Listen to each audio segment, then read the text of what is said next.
Donc, bonjour à tous.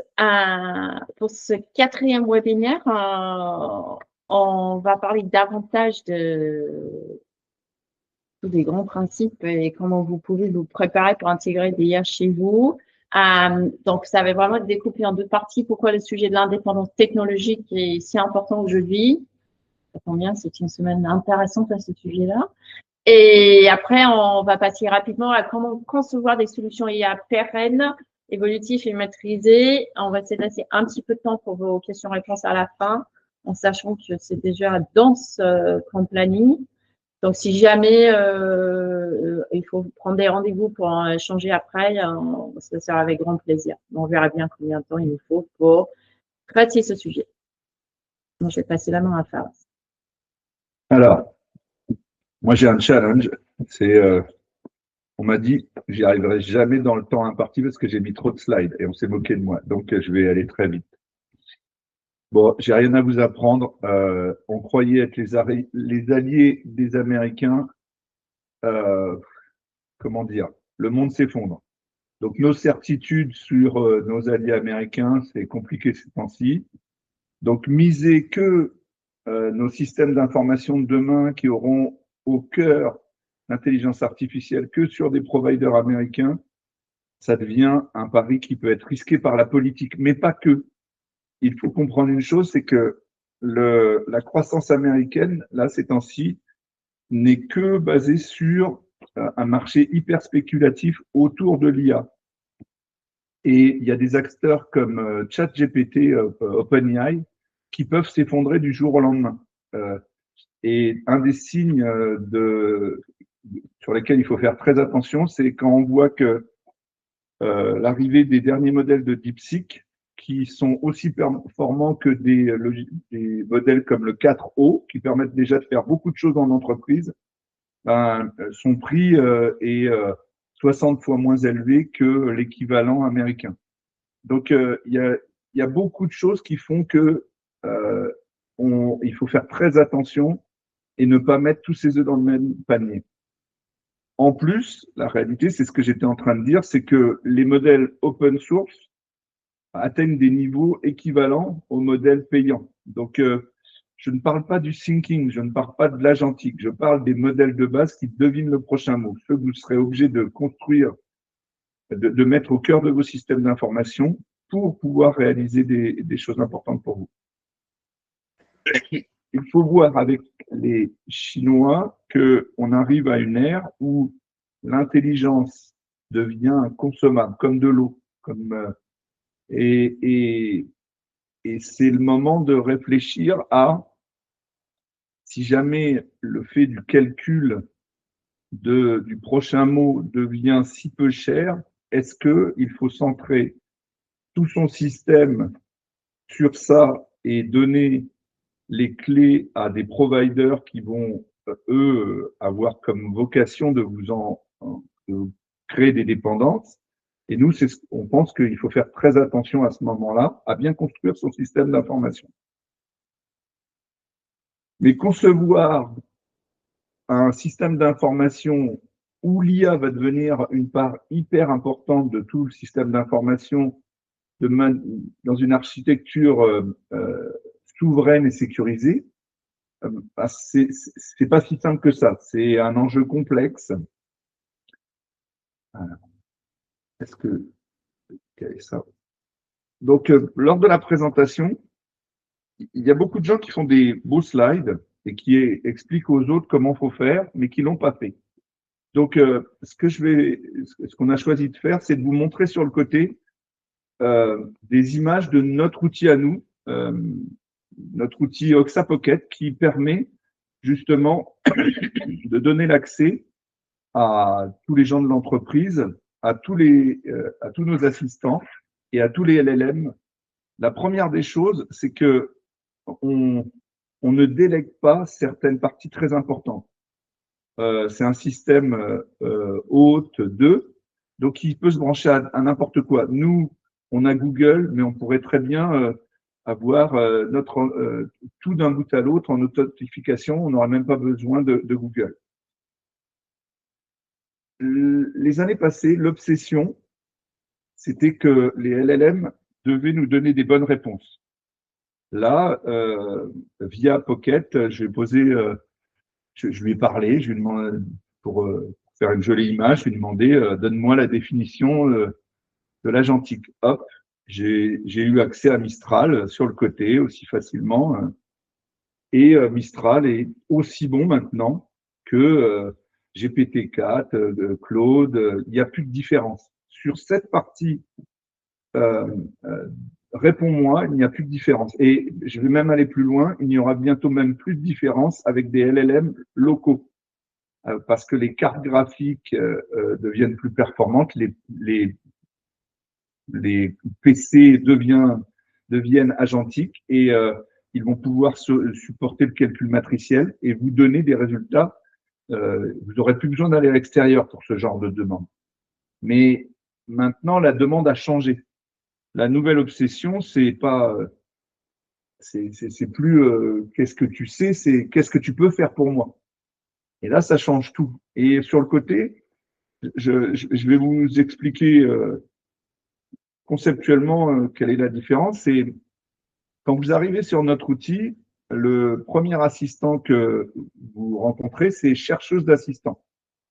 C'est un assistant avec qui vous parlez. Là, je lui ai dit, je cherche un assistant pour m'aider à réaliser des pages HTML, CSS. Là, cet assistant, il fait des choses. Il va aller regarder quels sont les assistants auxquels j'ai droit. Donc, il va aller regarder dans des documents qui donnent les droits de chaque utilisateur par rapport aux assistants. Par rapport à ça, une fois qu'il a la liste de ça, il va aller dans un autre endroit où il y a la description de chaque assistant, un résumé.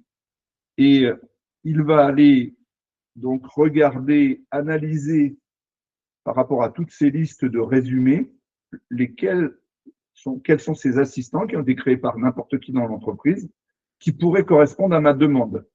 Et là, si jamais je clique sur, ce sont des liens directs, ça va m'ouvrir l'assistant. Et là, c'est la différence entre répondre à une question et faire quelque chose. Là, il a vraiment, il me met en relation avec un autre assistant. Mais pour ça, pour que l'entreprise s'équipe dans ce sens-là, soit vraiment puisse profiter à fond de la force de l'intelligence artificielle, sa capacité à aller lire beaucoup de choses, à les remettre en forme, à comprendre des langages, à faire plein de choses, il va falloir du rangement. Il va falloir que, si jamais on veut une entreprise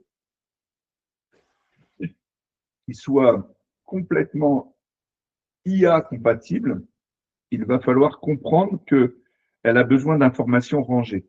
Et la première des choses, c'est que nous, tous nos assistants, tous nos agents, mais tous nos outils ont des résumés.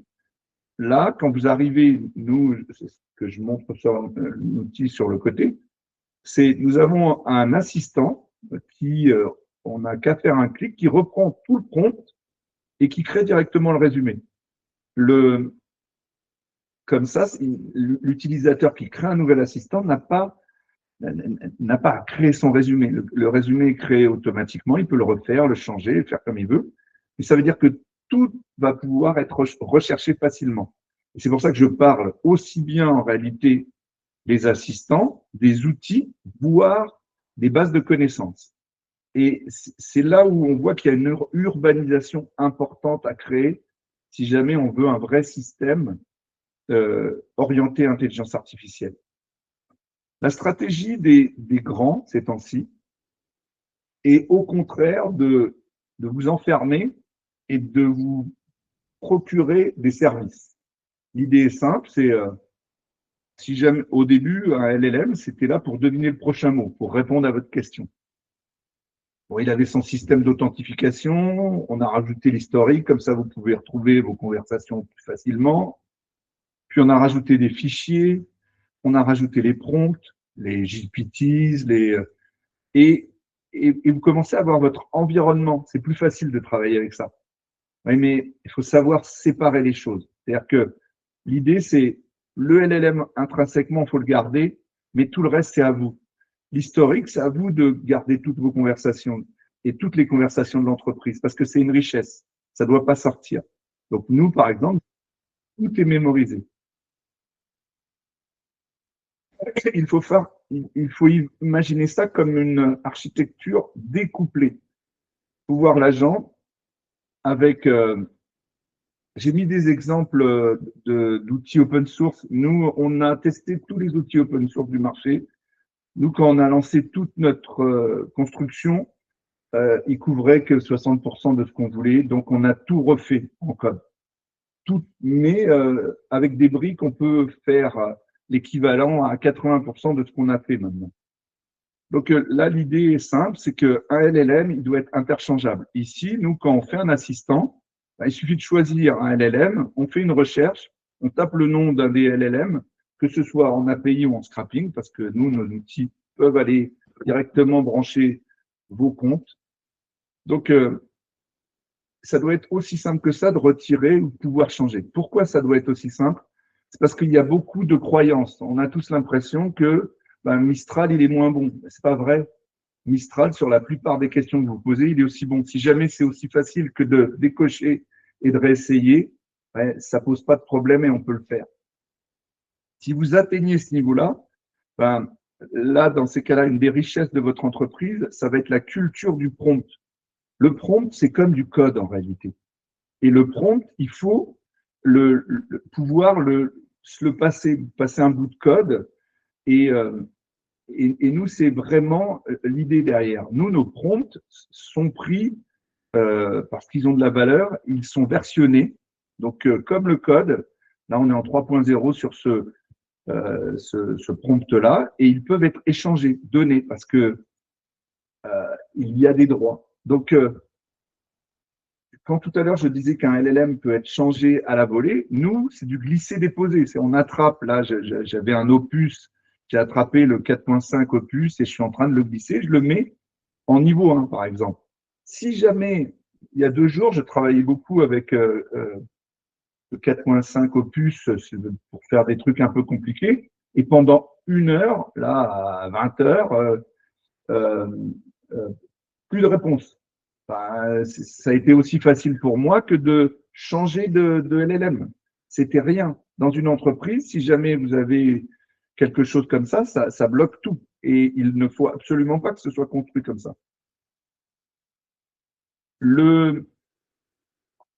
C'est ce que je disais tout à l'heure, l'important, c'est de voir vos prompts, c'est la richesse de votre entreprise. Demain, vos prompts, et vous allez voir après, les prompts, ça peut être des prompts avec des appels à fonction.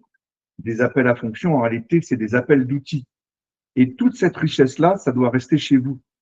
L'idée, c'est que, et ça doit être sanctuarisé, vous devez pouvoir dire, je donne ces droits à telle personne, je lui donne le droit de modification, de gestion, et vous devez voir ça exactement comme vous voyez du développement. Et c'est pour ça que nous, tout est dans les dépôts Git, et c'est pour ça que ça nous permet d'évoluer très rapidement. La data, hyper important, et c'est ce que vous voyez sur le côté, c'est-à-dire que nous, un assistant, vous pouvez venir lui dire, voilà, tu as le droit d'être en RAG et de voir telle partie de notre data. Pourquoi c'est important et pourquoi ça change les choses? C'est la grosse différence entre mettre toute sa data chez un provider et ne donner, même si jamais vous choisissez que ChatGPT soit votre LLM. Pas un problème. Mais par contre, votre RAG, il faut le garder chez vous. Là, je sais très bien que Google a sorti un RAG très performant, très bien, où vous mettez tout chez lui et il vous répond. Mais c'est pas la bonne pratique. L'idée, c'est il faut que vous maîtrisiez toutes les couches. Là, sur le côté, nous, dans les prompts, on peut venir rajouter n'importe quel outil. C'est-à-dire que grâce à l'IA, on peut créer de plus en plus d'outils, des outils qui vont permettre d'aller dans notre système d'information, dans la compta, et tous ces outils ont des droits. Ils sont attribués à des gens. Toute cette partie, c'est la richesse de votre entreprise, c'est votre système d'information. C'est ce que vous devez construire et garder. Vous ne devez pas l'externaliser. Les nouvelles compétences qui arrivent sont des compétences d'architecte, de constructeur. Vous allez avoir de plus en plus de briques, de parties à assembler. Avant, on était plus dans faire une brique, puis une autre. Là maintenant, le rôle de vos développeurs, ça va être plus d'imaginer des appels à services, des réalisations de services, des rangements pour que ce soit facilement accessible, qu'on ait la sécurité, qu'on ait la capacité à voir où est ce service, comment on le trouve facilement, sans surcharger les contextes, parce que c'est une partie importante des LLM. Ici, par exemple, là, je vous ai mis sur le côté, c'est des agents qui nous permet de créer des assistants. Et on connaît tous la limite des LLM, c'est-à-dire que si jamais je demande pour créer nos assistants, ce sont des énormes JSON qui vont dire ça c'est le bloc de départ, ça c'est le bloc qui fait qui range toute la data. Je vais avoir 6000 lignes de code. Si jamais je demande à une IA de me changer quelque chose à l'intérieur, il va mal le faire. Par contre, si jamais je lui mets des services et que je lui dis ben, remplace ça par ça et qu'il a l'outil pour le faire, je ne prends aucun risque, ça ne coûte pas cher parce que l'IA a presque rien fait, elle est restée à sa place. Et tout votre système d'information va être construit comme ça. Des outils pour faire des choses drivés par des IA qui sont capables de lire des documents très vite et de donner des préférences à utiliser tel ou tel outil. Et dans ces cas-là, si vous construisez votre système d'information comme ça, vous allez tout gagner. Le vrai défi, c'est un défi de formation en réalité. Parce que il va falloir que le mindset des gens change. Il va falloir que les gens dans l'entreprise comprennent que ils peuvent être co-créateurs de richesses et d'agents qui vont partager. Et il va aussi falloir qu'ils comprennent comment assembler tout ça. Donc, sur l'exemple d'à côté, là, on a un agent qui va directement sur YouTube et il va chercher le transcript. Ça a sauté le slide d'après. Dans le slide d'après, on demandait à un agent de refaire un résumé. Et ça peut être complètement imbriqué les uns dans les autres. Et la réalité, c'est que demain, dans l'entreprise, vous allez donner, ça va être une révolution, c'est donner de plus en plus d'outils, d'agents outillés, voire d'outils simplement, et à vos utilisateurs, et vous allez leur expliquer comment se servir de tout ça pour devenir de plus en plus acteurs. L'intérêt de ça, c'est que ça va mettre un système d'information vivant. Et c'est là où je crois à ça, c'est que grâce à ça, ils vont pouvoir se monter des services de plus en plus complexes et intelligents. C'est un système, et c'est pour ça que vous devez le garder en interne, parce que ça ne peut fonctionner que, là j'ai mis une cartographie, c'est la cartographie d'un de nos logiciels, la Pocket, qui met toutes les dépendances. Et pour pouvoir construire des systèmes complexes, il faut des graphes, il faut des résumés, il faut des bouts, parce que l'IA est capable d'aller lire des tonnes de choses et de vous donner le bon renseignement au bon moment. Mais après, il faut de l'outillage. Il ne faut pas faire n'importe quoi à l'IA. Ce qui est important, c'est que l'IA fasse ce qu'elle sait bien faire. Et à partir de ce moment-là, si jamais vous la cantonnez à faire ce qu'elle sait bien faire, vous aurez un système performant et sécurisé. Tu veux prendre la main pour… Vas-y. Alors, moi, ce que je pense, c'est que j'étais très rapide. Je suis dans les temps. Tu vois, tu étais pessimiste. Ça a été dense, mais il y a toute une architecture, il y a de l'urbanisation à faire. C'est-à-dire que pour l'instant, dans beaucoup d'entreprises, on a vu l'IA comme des petits bouts qui arrivaient parce que ça nous donnait de l'information. La réalité, c'est que ce composant, qui est capable de lire plein de choses et d'en faire un résumé, voire de vous dire oui, c'est là-dedans euh, avec certitude, c'est une brique qui peut vous aider dans la prise de plein de décisions sur votre système d'information. Là, on est à un virage, c'est-à-dire que si jusqu'à maintenant, en s'en servant avec des requêtes à l'extérieur et des demandes, vous donnez une partie de vos informations, c'est embêtant, mais ce n'est pas critique. Demain, dans ce nouvel usage qui va être au cœur de toutes les prises de décision, des échanges, du suivi que tout va bien, que ce sera au cœur du système d'information. Il va falloir construire les systèmes d'information pour qu'ils restent votre propriété. Et là, à ce moment-là, c'est là où ça devient compliqué. C'est-à-dire que les gens ont pris des habitudes et c'est difficile des fois de les faire changer. Il faut faire des choix maintenant et les choix, ça va plutôt être de faire monter les gens en compétences plutôt que de les laisser dans un certain confort. C'est-à-dire que il va falloir reprendre chez vous les différentes strates qui ne sont pas des strates calcul du prochain mot. C'est très important. Donc, il ne faut pas oublier, et c'est pour ça que la tentation est grande parce que les éditeurs vont essayer de vous persuader qu'ils peuvent récupérer tout votre système d'information. Si vous allez vers ça, demain, ils négocieront directement avec les HSA et il n'y aura plus de DSI dans les entreprises.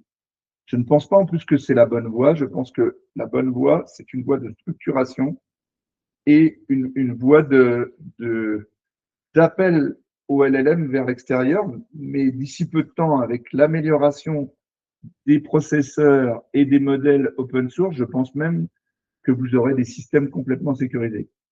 Je ne sais pas si Amé t'a rajouté un slide. C'est des questions-réponses après. J'étais bon.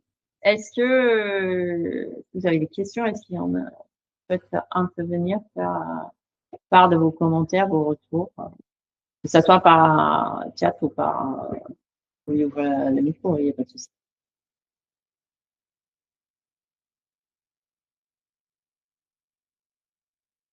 Ce n'était pas une pub pour Oxapocket, c'était juste pour vous montrer, parce que à travers les images sur le côté, c'est juste pour vous dire, on fait ces webinaires, on vous donne de l'info, c'est vraiment parce qu'on l'a fait. Donc, on n'est pas mauvais, on va pas dire ça, mais si on l'a fait, les autres peuvent le faire. Et puis, j'ai envie de dire, quand nous, on a commencé à faire toutes ces briques, tous les logiciels, Landgraph, CrewAI, enfin, tout ce qui se fait, et toutes les briques open source, elles démarraient. Parce que nous, ça fait 3 ans et demi qu'on est dessus et qu'on réfléchit à ça, qu'on monte tout ça. C'était le début. Là, maintenant, il y a quand même des choses, on suit toujours et on voit bien que monter des solutions pour les gens, ce sera plus facile. Christophe, vous avez une question? Oui, bonjour Fabrice, c'est Léna. Donc Christophe Le Guillou, je travaille chez Total Energy. Fabrice, la question que j'ai, c'est pour fabriquer votre outil basé sur l'IA, quels ont été les moyens mis qu'est-ce que ça représentait comme quantité de travail et comme 40 personnes pendant 3 ans. Alors, je vais nuancer les propos de Faris parce que comme ça fait peur. Mais c'est clair que quand nous, on a démarré, les briques open source, ils n'étaient pas disponibles. Donc, tout, on a fait tout une page blanche. Mais là, aujourd'hui… Mais il n'y a qu'une partie. Là, il y a beaucoup plus que ça. Il y a notre usine et là, on a nos usines logicielles et c'est notre fierté. Alors, il y a toute la partie Oxapocket et Oxapocket, ça permet de gérer les agents. Mais ça permet, à côté de ça, on a Autoxa ou Oxagent qui permettent de créer des automatismes. Et c'est parce qu'on avait ça qu'on a pu construire toute notre usine pour automatiser la prise de besoin, la création de tickets, la création de code, les tests, et ainsi de suite. Donc, dans ces 3 ans et demi à 40 personnes, il y a plus que juste Pocket. Il y a Pocket et tout son environnement. Mais la réalité, c'est pour ça, il y a des moments où je discute avec des gens, ils se rendent pas compte. C'est-à-dire que ils ont l'impression, parce que l'IA, ça donne l'impression d'être facile. Et je suis d'accord. Si jamais c'est l'IA pour répondre à une question, c'est déjà plié, c'est déjà fini. Par contre, l'IA intégrée comme un composant qui va aller lire vos docs, qui va dans vos docs dire c'est celui-ci de fichier, qui vous allez lui poser des questions de manière itérative, c'est une construction intelligente. À chaque coup, il va y avoir de l'intelligence. Donc, des gens qui vont, même si jamais ils travaillent avec l'IA pour le faire, parce que tous les composants, le beau truc que j'ai montré tout à l'heure, là, qui fait directement, plutôt que de prendre le fichier, de le refaire avec plein d'erreurs et qui va juste aller changer à un endroit ou changer un bloc condition, ça veut dire qu'on fait travailler des ingénieurs, mais plus comme des architectes, des stratèges qui vont se dire, ah oui, ce serait plus intelligent de ne pas faire bouger la donnée comme ça, de la changer. Donc, sur toutes ces parties, dans vos systèmes d'information, c'est votre système d'information. On ne rajoute qu'un outil qui nous permet de lire très vite des fichiers et d'agir très bien sur des plus petits fichiers et qui va pouvoir, comme ça, aider, démultiplier à savoir, on travaille pour EONAX, c'est le hub pour… C'est le Data Space européen pour la partie travaux, transport et tourisme. Donc, exemple concret, là, ils ont un besoin où on commence, il y a beaucoup de gros acteurs, SNCF, tout ça, qui donnent accès à de la data. Mais en réalité, et c'est là où on est en train de réfléchir avec eux pour travailler sur cette partie-là, c'est ce qui est super intéressant, c'est que l'IA, quel humain va aller lire toutes les fiches techniques de services que SNCF vient de proposer à la RATP, aux taxis parisiens, c'est compliqué. Alors que l'idée même de l'IA, c'est que là, on peut avoir des agents qui peuvent aider à imaginer des nouveaux services. Mais ça, faut quand même qu'il y ait des gens qui passent du temps, des gens qui comprennent que envoyer un colis, par exemple, au Portugal ces temps-ci, des fois, ça peut être compliqué et qu'il y a des acteurs. Donc, je crois à fond en ça, ça va être une révolution sur les systèmes d'information. Mais croire que ça va pas demander de l'énergie, des gens, de la structuration, c'est un doux rêve. C'est-à-dire, c'est un nouvel outil. Au début, je pensais qu'on allait… il va y avoir une crise là ces temps-ci. On va avoir beaucoup de licenciements dans les services informatiques parce que là, les gens, ils vont juste voir que ça permet de développer plus vite. Mais en réalité, je pense que ça va être une explosion parce que ça va permettre de faire beaucoup plus de choses.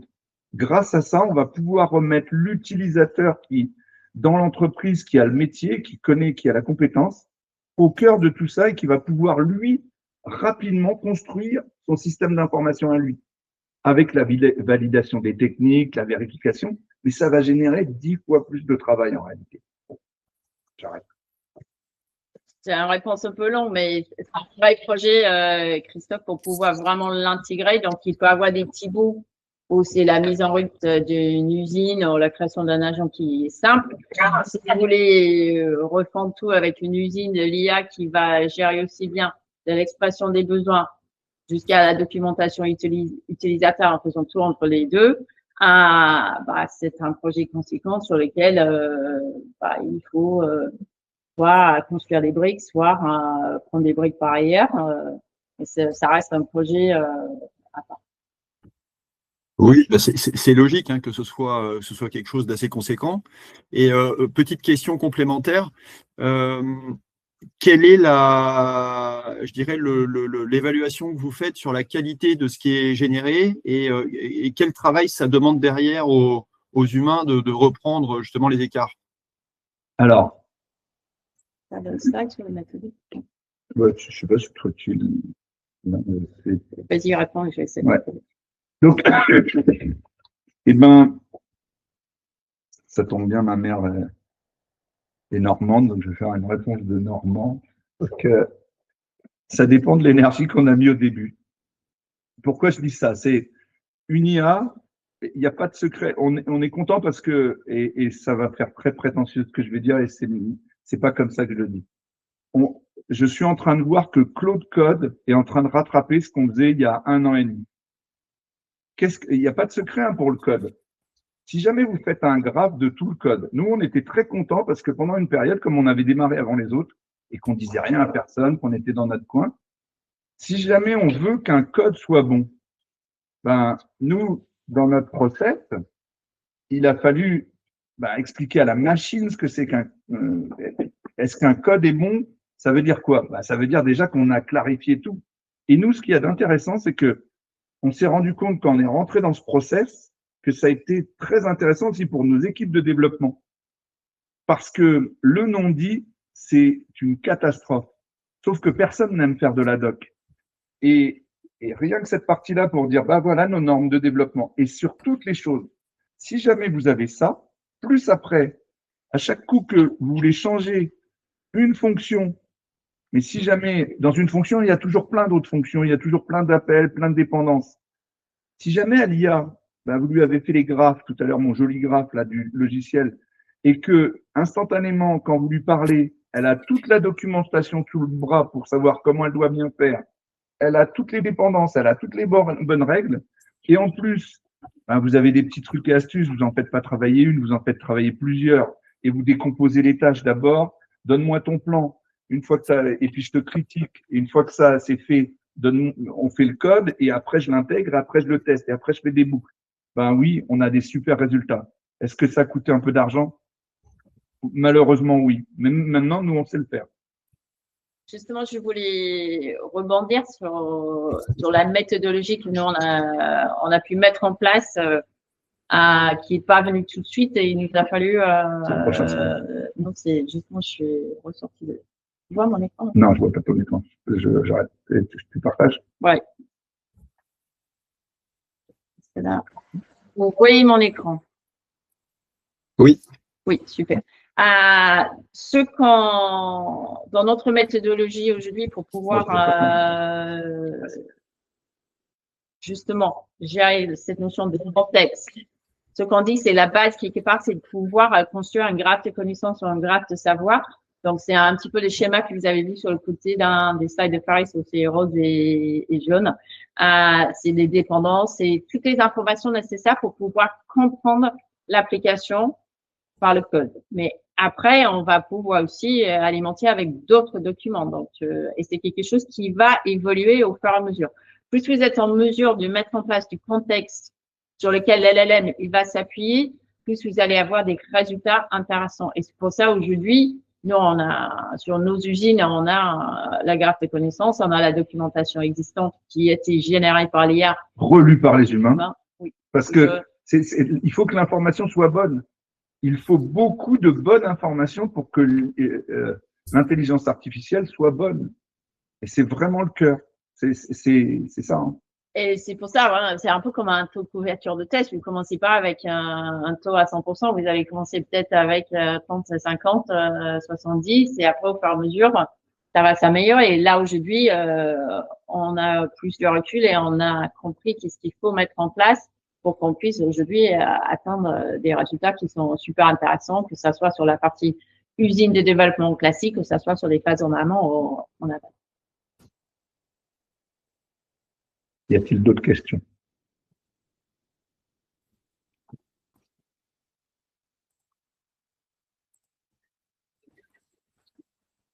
S'il n'y a pas d'autres questions, on va s'arrêter là. Merci beaucoup à tous. Comme on a pu dire par le passé, si jamais vous avez envie d'échanger sur ce sujet-là, à discuter, n'hésitez pas à nous contacter.